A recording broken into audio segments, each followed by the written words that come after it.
তদন্তের মাধ্যমে তাকে গ্রেফতার করে রেখেছিল এবং মামলা হয়েছিল। সেক্ষেত্রে আসলে আদালতের সেটা যদি একটু বলতেন, এবং র্যাবের বিষয়ে পর্যবেক্ষণ দিয়েছে কিনা? না, র্যাবের বিষয়ে এখানে কোনো পর্যবেক্ষণ দেন নাই, কারণ যেহেতু মামলাটা প্রাথমিক পর্যায়ে র্যাব ছায়া তদন্তকালীন এই আসামিটাকে গ্রেপ্তার করেছিল। গ্রেপ্তার করার পরে তারা জিজ্ঞাসাবাদে এই আসামি স্বীকার করেছে, এইটা র্যাব কখনোই বলে নাই। তবে গুরুত্বপূর্ণ কিছু তথ্য পাওয়া যাচ্ছে এইরকম কথা বলেছে। কিন্তু পরবর্তীতে এই যে আমাদের উম্মে সালমা যে মারা গেল, মারা যাওয়ার সময় তার বাসায় যে তাকে খুন করা হয়েছে এবং তার বাসায় থেকে 2টা মোবাইল ফোন এবং একটা রাউটার এইটা মিসইউজ হয়েছিল। পুলিশ তদন্তকালীন ট্র্যাকিং করে এই মোবাইলের সূত্র ধরে প্রথমে এই মহিলাটাকে গ্রেপ্তার করে। মহিলাকে গ্রেপ্তার করার পর মহিলা স্বীকার করে যে হ্যাঁ, আমি এটা জনৈক মুসলিম এবং সুমন রায় নামে 2 জনের মাধ্যমে আমরা 3 জনে মিলে তাকে খুন করেছি। এই খুনের কারণটা হলো যে উনি ওই বাসা ভাড়া নিয়ে উনি কিছু অনৈতিক ব্যবসা ওখানে পরিচালনা করতেন, যেটা আজকের এই গৃহকর্ত্রী অর্থাৎ এই যে উম্মে সালমা, ইনি এটা জানতে পেরে ওনাকে নিষেধ করেছিলেন। এই নিষেধ উনি না শোনার পরে ওনাকে বাড়ি ছেড়ে দেওয়ার জন্য একটা আলটিমেটাম দিয়েছিলেন। এই আলটিমেটাম দেওয়ার কারণেই তিনি এনার উপরে ক্ষুব্ধ ছিলেন এবং এনাকে হত্যা করার পরিকল্পনা উনি করেন। শেষ পর্যন্ত মুসলিম এবং এই সুমন রায় এই 2 জনের সহযোগিতায় এই মহিলাকে তা প্রথমে ক্লোরোফর্ম করছে, পরবর্তীতে তাকে শ্বাসরুদ্ধ করে খুন করে ডিপ ফ্রিজের মধ্যে তাকে রেখে দেওয়া হয়েছিল।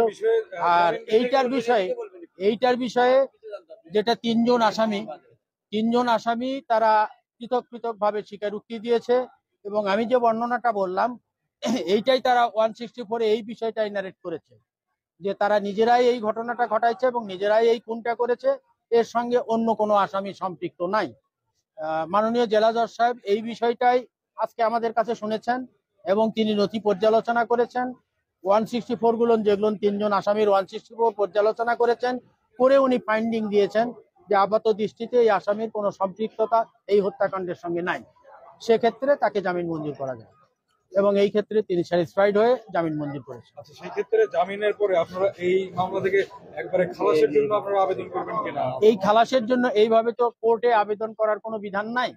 এইটা পুলিশ তদন্তকালীন চার্জশিটে এফআরটি দিতে পারে, অথবা যদি চার্জশিটে তাতে ইনক্লুড করে তাহলে আমরা যখন at the time of trial charge hearing এর সময় আমরা 165C তে ডিসচার্জের জন্য প্রেয়ার দিতে পারবো। যদি নিম্ন আদালত সেটা আমাদের গ্রহণ না করেন আমরা আপার কোর্ট পর্যন্তও যেতে পারবো। তবে আমার বিশ্বাস যেহেতু টোটাল ঘটনাটাই ডিটেক্ট হয়ে গেছে, সেক্ষেত্রে এই আসামির নাম চার্জশিটে আসবে না। ধন্যবাদ। জি হ্যাঁ হ্যাঁ। দর্শক, আমন্ত্রণ জানাচ্ছি বগুড়া লাইভের ফেসবুক লাইভ থেকে সরাসরি আপনারা সরাসরি যুক্ত আছি। আমি ফেরদৌস প্রামাণিক। আপনাদেরকে জানিয়ে রাখি যে গত 10ই নভেম্বর মাকে হত্যা করে ডিপ ফ্রিজে রাখার ঘটনায় তার নিজ ছেলে সাদকে গ্রেফতার করেছিল র্যাব 12 বগুড়া, এবং পরবর্তীতে কিন্তু দুপচাচিয়া থানা পুলিশ এর মোড় ঘুরিয়ে দেয়। চাঞ্চল্যকর একটি তথ্য তারা মোড় নিয়ে আসে, এখানে তারা গ্রেফতার করে আরো 3 জনকে। এবং আমরা এখানে আজকে যে বিষয়টি জানতে পেরেছি, বিজ্ঞ আদালত সাদ বিন আজিজারকে জামিন মঞ্জুর করেছে। এখানে তার পিতা সহ তার ভাই রয়েছেন, আমরা তাদের সাথেও একটু কথা বলার চেষ্টা করব।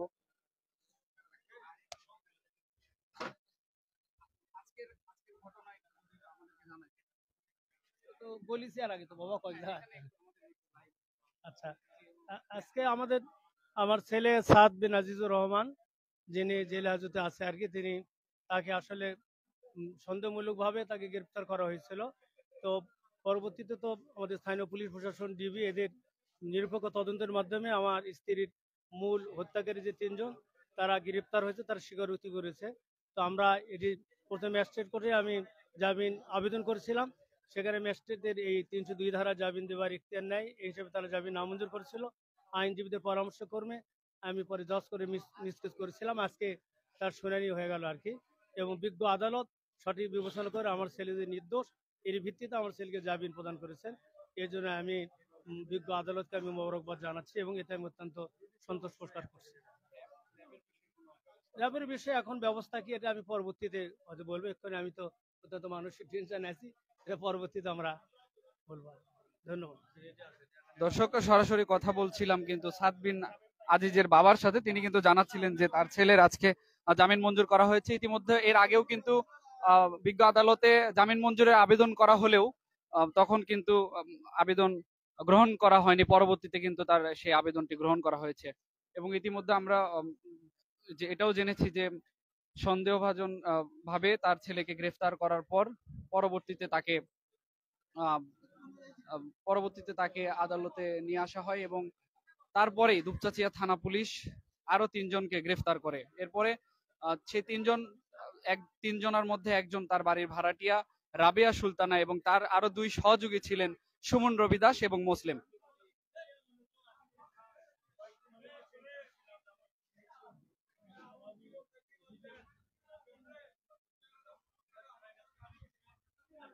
মুসলিম কিন্তু প্রথম অবস্থায় বিজ্ঞ আদালতে 164 ধারায় জবানবন্দি দিলেও রাবেয়া সুলতানা এবং সুমন রবি দাস কিন্তু আহ, দেয়নি। এরপরে পরবর্তীতে তাদেরকে আবারও রিমান্ডের আবেদন করে। পরবর্তীতে তাদেরকে রিমান্ডে নেওয়া হলে পরবর্তী ধাপে তাদেরকে বিজ্ঞ আদালতে হাজির করার পরে তারা 164 ধারায় জবানবন্দি দিলে পরবর্তীতে সাদ বিন আজিজারের পিতা তার জামিন মঞ্জুরের আবেদন করে এবং সন্দেহভাজন ভাবে তার ছেলেকে আটক করায় র্যাবের প্রতি যে ব্যবস্থা সেটি সেই বিষয়ে জানতে গেলে তিনি বলেছেন যে এই বিষয়ে তিনি পরবর্তীতে জানাবেন। আমরা একটু সাদ বিন আজিজার তার ভাইয়ের সাথে কথা বলতে চাই। ভাই, একটু যদি আমাদেরকে বলতেন যে আজকে আপনারা জামিন মঞ্জুরের আজকে আমাদের আমার ছোট ভাইকে যে জামিন মঞ্জুর করেছে আদালত, তাতে আমরা খুবই সন্তুষ্ট। আর বিজ্ঞ আদালত এবং প্রশাসন যারাই এইসব কাজের পিছনে ছিলেন, যে তদন্ত করে সত্যটাকে সামনে নিয়ে আসছেন, তাদের প্রতিও আমরা অনেক সন্তুষ্ট।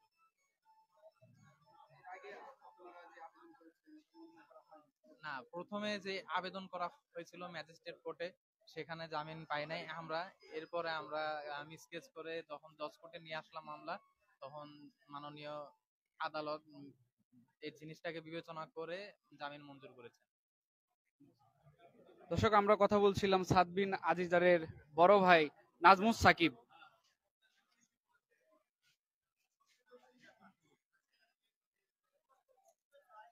দর্শক, সরাসরি আপনাদেরকে দেখানোর চেষ্টা করছিলাম বগুড়া লাইভের ফেসবুক লাইভ থেকে যে গত 10 নভেম্বর সাদ বিন আজিজারকে সন্দেহভাজনমূলক গ্রেফতার করে বগুড়া র্যাব 12।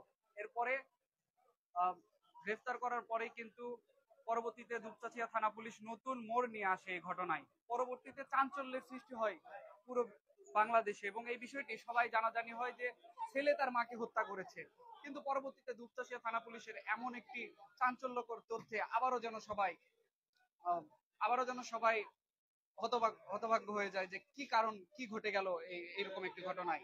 যে জায়গায় সবাই জেনে গেছে মাকে হত্যা করে ডিপ ফ্রিজে রেখেছে ছেলে, কিন্তু পরবর্তীতে দুপচাঁচিয়া থানা পুলিশ সেই বাড়ির উম্মে সালমার বাড়ির 4 তলার ভাড়াটিয়া রাবেয়া সুলতানাকে গ্রেফতার করার পরে এই ঘটনার সাথে জড়িত বেশ কিছু আলামত উম্মে সালমার বাড়ির ভাড়াটিয়া রাবেয়া সুলতানার যে 2 সহযোগী মুসলিম এবং সুমন রবি দাস তাদের বাড়ি থেকে বিভিন্ন ধরনের রাউটার এবং ভ্যান বিভিন্ন কিছু কিন্তু সংগ্রহ করে থাকে।